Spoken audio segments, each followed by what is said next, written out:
Welcome to Hochoka Podcast. Strength and resilience. These are perhaps two sides of the same coin. The Apostle Paul would say, "In my weakness I am strong." Let's hear what Joseph Marshall III says about the traditional Lakota bow and arrow and the power that comes in overcoming adversity. Hello, Mataki Api, and welcome to Hochoka here at the center of St. Joseph's Indian Schools campus. I'm Scott Wooster, today's Hochoka host. Joseph Marshall III, a frequent Hochoka guest, a historian, writer, teacher, craftsman, administrator, actor, and public speaker, continues the conversation begun earlier on lessons in resilience from the bow and arrow. Joseph, always wonderful to have you with us. Great to be here again. Thank you. Absolutely. I like this phrase, and I think it's very powerful. Quote, "The world would be sad without us who are Lakota." Right. There must always be Lakota in the world. In the world. Would you tell our audience about this and what it means to you? I heard that in various forms from a lot of elders who had a very good awareness, good sense of identity about who they were and what that meant in terms of our, journey throughout life and our relationship with Mother Earth or the environment. Looking back on what I know about Lakota people, we developed a relationship with the natural environment, what we call Grandmother Earth. By trial and error, we learned what worked, we learned what didn't. We learned the whims and the cycles of natural environment, and we adapted to it, and we became part of it. And that was our strength. That's at the core of who we are. We didn't make the world over to suit us. We adapted to it, and that's where our strength came from. And we evolved as a culture because of that. And we formed a very strong identity, again, based on everything around us. And if there was ever a moment when there were no more Lakota, then all those teachings, all that knowledge would be gone. As Lakota people, we have something to offer the rest of the world. Not to change everybody else into what we think, but to add what we know to the common knowledge that's out there in the whole world. Yeah. Because of our experience, because of where we lived and how we lived, we add to the story of humanity. And I think all kinds of people can say that, no matter where we're from, Right. no matter where we live, no matter what our philosophies are. We all contribute to the whole, to the commonality of what life is all about, or should be on this planet. So when you take one part away and it's gone, it affects everybody else. Right. So that's what that means to me. If there is no more Lakota in the world would be sad without us. It would be lesser Yes. without us. Absolutely. I agree 100%. And relating to lessons from the bow and arrow, you actually recall the exact moment that you equated the stave of the green ash bow in the fire with life. Right. Can you explain that or that moment? There are two ways to craft a bow. One is to harvest a tree, split it, and then hang it up somewhere to dry for 3 years or 4 years, and wait for the wood to cure and become dry so that you begin to work on it. And it takes patience to do that. Oh boy, yeah. Yes. But there's always, staves in drying, as it were. One way is to take that stave when it's green, split it, and work on it immediately. But the only thing is you can carve it, but you can't bend the stave. You can't bend it. You can't split the fibers. But you still need to dry it when you finish carving the bow.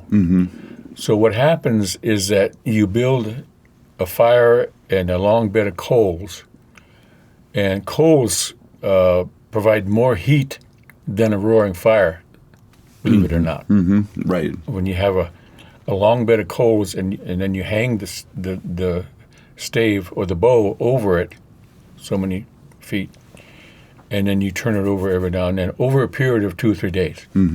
You have to keep the fire going. You have to keep the stave above it, and you watch it. And when the green stave starts to turn a little yellow, then you know it's drying out.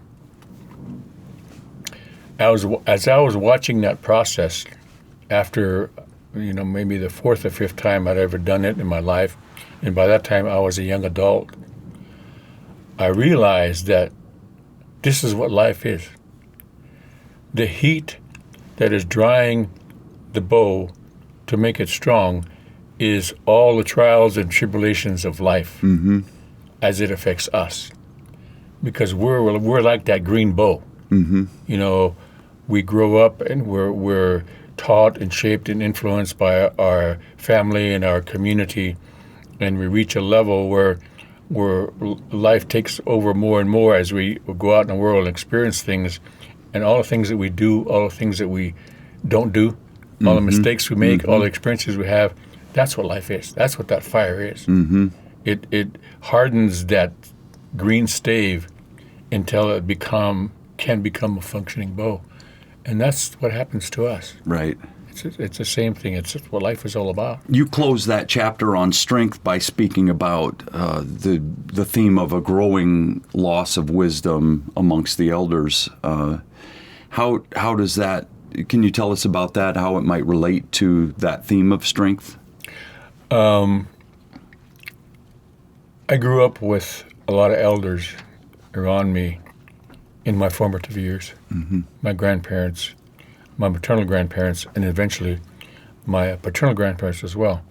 But the people that they knew that we were related to came into our lives frequently, either to come to visit or when we socialized with them at some kind of an event or whatever happened in the course of my upbringing up until the time I was, 12 or 13 years old.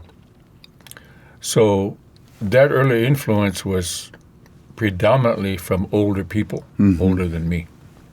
And as I grew up to respect them, I grew up to learn to treasure who they were as individuals and what they had to offer.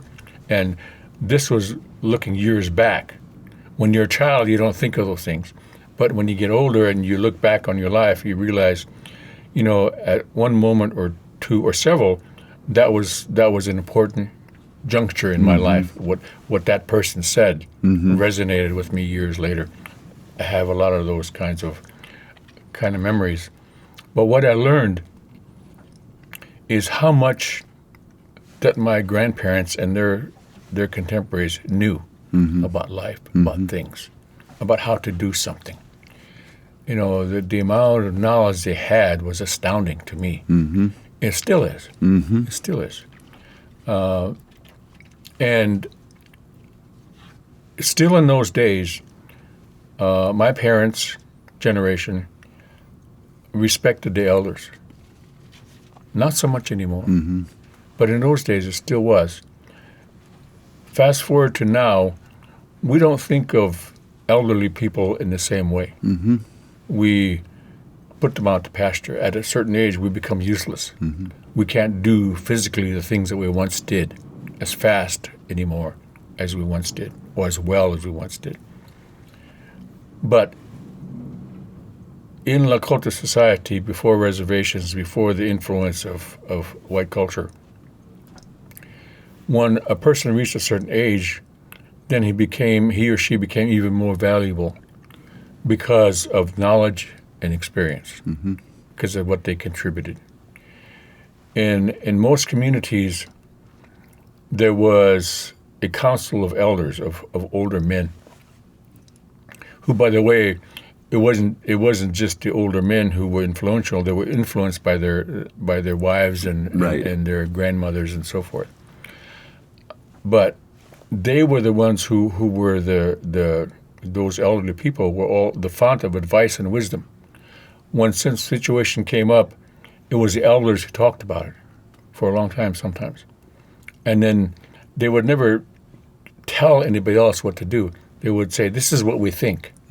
So when a group of elders who have centuries of wisdom among them apply that knowledge to a given situation and then say, this is what you think, we're going to pay attention because we realize how valuable it is, that what they say is based on experience, based on knowledge, not so much anymore. So when we lose that, if we put that aside in today's society, we're losing a resource that's just priceless. Right. And to me, that's one of the greatest sins of modern society is we ignore the wisdom of elders. Right. And don't live as close to them. And don't live as close to them as we once did. As I said, I grew up with elders, and there was a time when children and grandchildren had easy access to one another all the time. But we scatter like the wind these days. Yep. We're all over the place. Careers take us here and there, whatever. So we don't have that connection anymore. Right. To our grandparents. Absolutely. That generation. You say a bow is drawn many, many times to send its arrows, which I have to say you're going to explain it to me, so I don't understand that yet. Because you think, well, you pull the bow and the arrow goes. Tell us about red leaf and what that might mean to her. Right. A well-made bow can last a long time. If it's tapered just right, and every time you draw it, if each limb pulls back equally, then the stress on one limb is the same as the stress on the other limb. Because every time you pull that bow back, what you're doing is on the outer side of it, you're stretching the fibers. You're pulling them apart. We don't see it, but that's what's happening. Conversely, on the inside, you're compressing. Okay, yeah. So there's a definite physical impact on that bow every time you draw it back. And over time, I suppose if you draw it back far enough, then eventually the wood is going to fatigue and it's going to come apart. I have a bow that I made, several actually, but one I made back in 2008. Okay. I still shoot it. Yeah. It's a hickory bow. I don't know how many times I've shot that bow, but conservatively, probably 10,000 times I've drawn that bow. Wow. Back. Yeah. To shoot. Yeah. Yeah. And send an arrow. Yep. So that's how many times it's faced that particular adversity. Yep. And it's still the same bow. Yeah. It's still doing well. Yeah.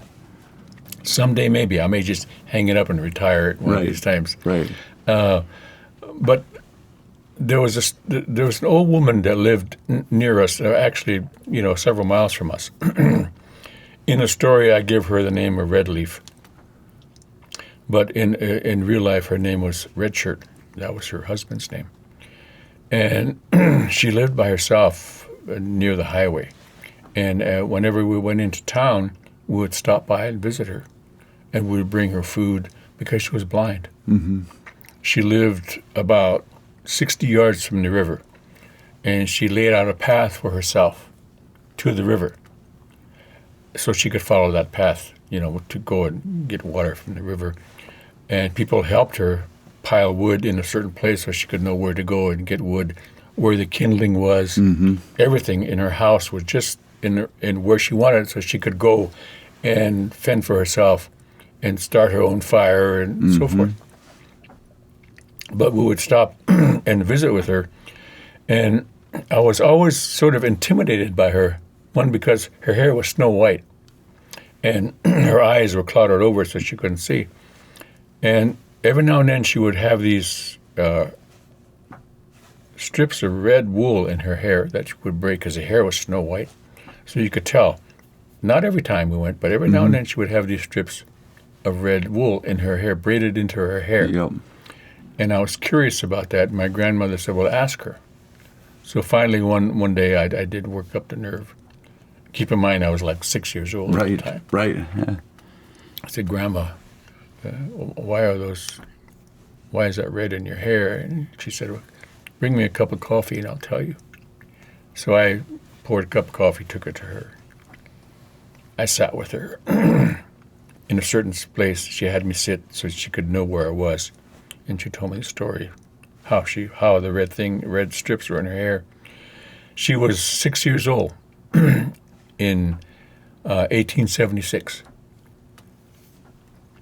So I don't know how old she was then, but she was 6 years old in 1876. Mm-hmm. She was with her family at Greasy Grass, now known as Little Bighorn, when the soldiers attacked. Mm-hmm. So her father took off, got on his horse, grabbed his up and took off, and they didn't know where he was.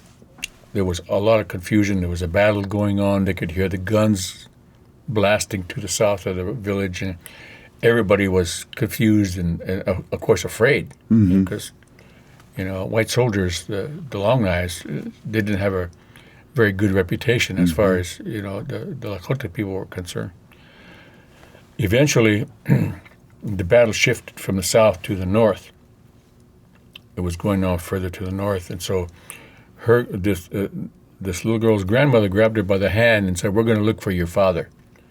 So they went up north through the village, which was a very long village, and eventually crossed at a certain spot and went up a long slope.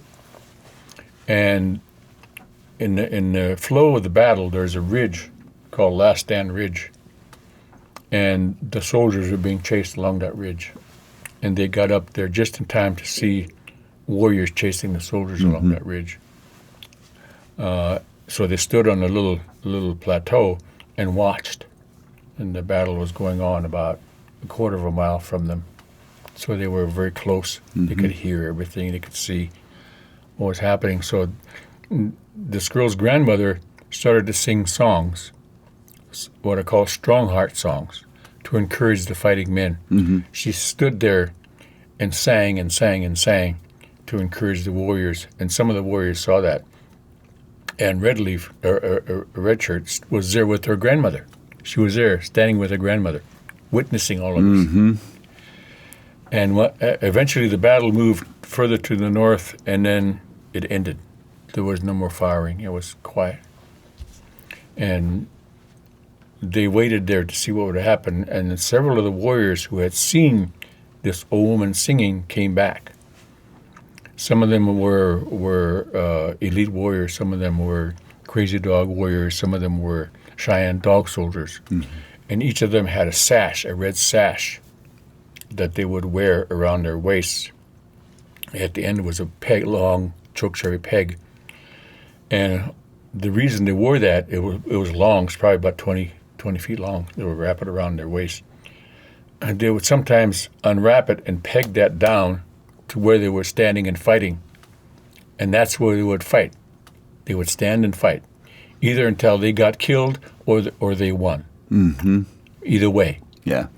And those kinds of men saw this old lady standing there singing, and a couple of them took off their sashes and gave them to this old woman. Yeah. For singing their songs and encouraging them. Right.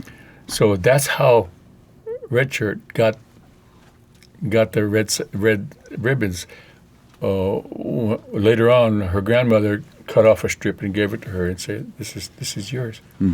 So she put it away, and eventually she cut it into strips, and she would every now and wear it in her hair to think about her grandmother. Yeah. So by me asking a simple question, she told me that story. But I realized that, she was a blind lady, and she lived every day after her husband died by herself. And she even lost a son, I think, in World War II. One of her sons was killed in World War II. So she knew adversity throughout her life. And blindness was certainly an adversity. Facing life every day as a blind person is an adversity. But she managed. Yeah. She did it on her own, most of the time on her own. And to me, that equated to my bow, or any bow, being drawn over and over again and stressed to the limit. Yeah. So those two are the same lessons in life. Absolutely. About that resiliency. Resilience. In your family, you have some examples of. Sure. We all do, but We all do, you do in your life that are examples of that resiliency, and they're beautiful lives and beautiful stories. Can you share one or two of those? Sure. And it starts with both my grandmothers. I mean, my maternal grandmother, lost her father and her sister and her younger sister when she was younger. So it impacted her. And she would like to tell me the story of her younger sister when she died in the Spanish influenza epidemic back in 1918. And no matter how many times she told it, to her it almost seemed like it happened the day before. Right. And she always cried. Yeah. She always made me cry when she told the story. So that's one example. And my paternal grandmother, same way. I happened to be with her the day that news was brought that her son had died of an accidental gunshot. And she took the news, very gracefully but hard. Obviously shocked. I could see it on her face, the shock. But also with a lot of grace and with a lot of strength. And before that, in her earlier life, she lost a husband and a son. And my Uncle Melvin was killed in World War II. So she knew a lot of loss in her life, as sometimes we all do. And I have some aunts who have had difficult lives because they've experienced hardship in their lives, and some cousins who've lost children. I've never, thankfully, had the experience of losing a child, but they have, and I've seen firsthand the impact on them, psychologically, emotionally, and how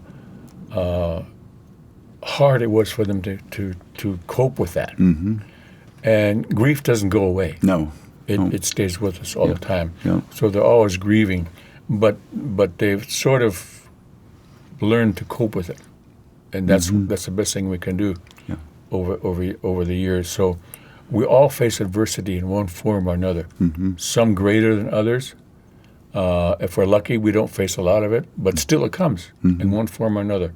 So I think all we have to do is, like I do, just look to your family, and you'll see examples of all those kinds of lessons in how they were, how they reacted, how they lived their lives, and what happened to them. Right. In the midst of devastation. In the midst of devastation, we persevere somehow. Still put a foot in front of the other.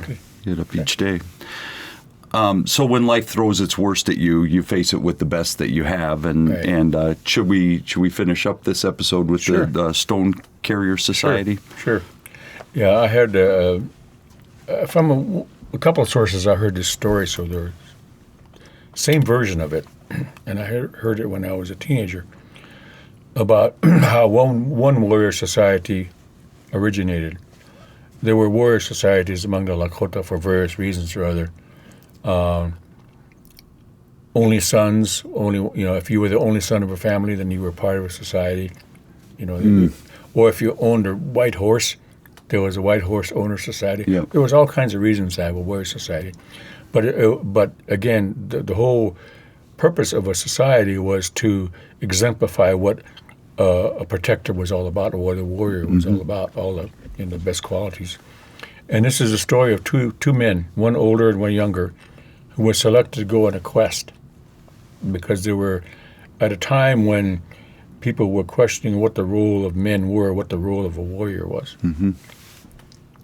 So the elders selected these two men to go and to the west, from the prairies far to the west to some mountain ranges where there was a mountain of shiny black stone. And that shiny black stone was coveted because they made very good arrow points and lance heads and knives and those kind of things, because they were made out of fire. The stone came obviously from volcanoes, but the story was they were born of fire, so they had that strength. So these two men were sent, and so they went west and eventually got there after some trials and tribulations. Happened to find the mountain of stone, which was now in Wyoming, and where Yellowstone Park is. There's obsidian deposits there. The stone is called obsidian. Okay. And I've made arrow points out of obsidian, and they're exquisite. They're sharp. So that's what they went after. And they found them, and they found 4 pieces, and they were bringing them home. It was not an easy journey, but in the process, they witnessed things that they never thought they would witness. They saw, geysers in Yellowstone, what was now Yellowstone. They saw mud pools. They saw different kinds of animals. And the whole journey to them was transformational in that it could have defeated them, but it didn't. They had a purpose, and they wanted to achieve it. They had doubts along the way sometimes.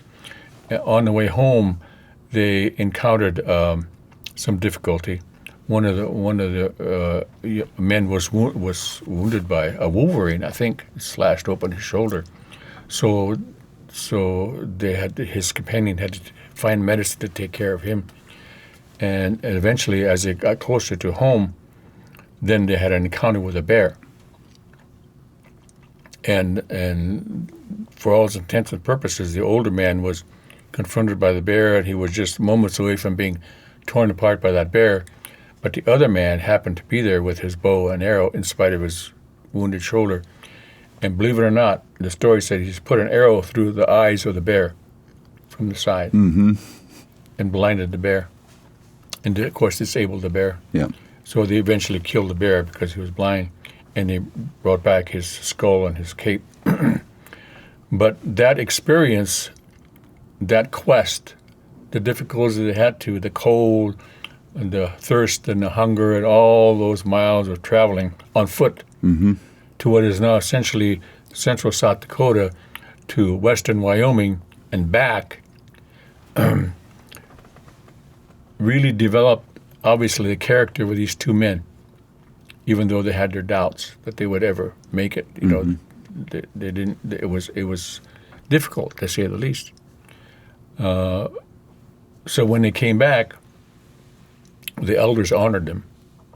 They made 2 lance points out of each of those stones, and gave it to them.